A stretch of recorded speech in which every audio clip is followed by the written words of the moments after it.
Perkenalkan teman-teman semua, saya Nurul Janatun Arihayanah dari IPA 8. Hari ini saya akan menyampaikan materi tentang perjalanan pendidikan nasional.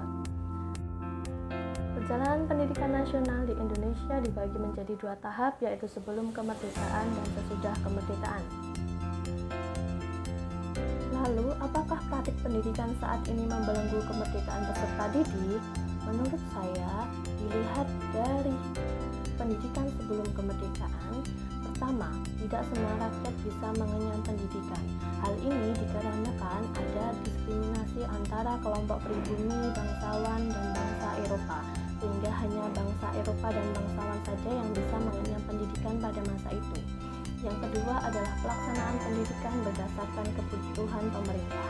Pendidikan pada saat itu hanya digunakan untuk memenuhi kebutuhan pegawai demi mencukupi perdagangan kolonial Belanda pada saat itu. Yang ketiga, pelaksanaan pendidikan tidak berdasarkan nilai budaya bangsa. Pendidikan yang dilaksanakan pada masa kolonial hanya untuk memperoleh keuntungan perdagangan. Kita lihat pendidikan setelah kemerdekaan.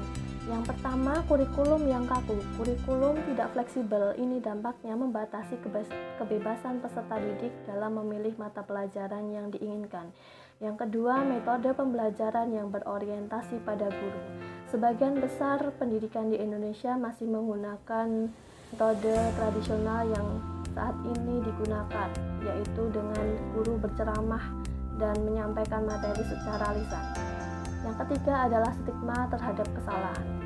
Sistem pendidikan yang seperti ini menyebabkan peserta didik takut untuk menyatakan pendapatnya karena dinilai salah. Yang selanjutnya adalah tekanan hasil ujian atau nilai.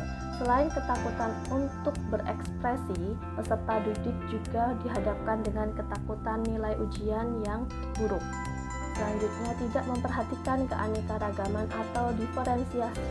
Sistem pendidikan yang selama ini dilaksanakan kurang memperhatikan keanekaragaman peserta didik, mulai dari gaya belajar, minat belajar, dan kebutuhan. Selanjutnya adalah sarana-prasarana yang kurang memadai. Fasilitas pendidikan yang didistribusikan oleh pemerintah di seluruh wilayah Indonesia saya rasa kurang memadai. Apakah model-model yang dapat melepas belenggu yang belum memerdekakan peserta didik? Menurut saya, model pembelajaran yang dapat melepas belenggu peserta didik yaitu blended learning dan project-based learning. Blended learning merupakan pembelajaran yang mengacu pada perpaduan sistem belajar tatap muka dan juga sistem belajar daring. Hal ini dilakukan untuk melatih kemampuan siswa dalam menggunakan teknologi, sehingga kita tidak akan tertinggal dengan negara lain yang sudah bisa menggunakan perkembangan teknologi dengan cepat. Selanjutnya ada project-based learning, pembelajaran yang berpusat pada siswa.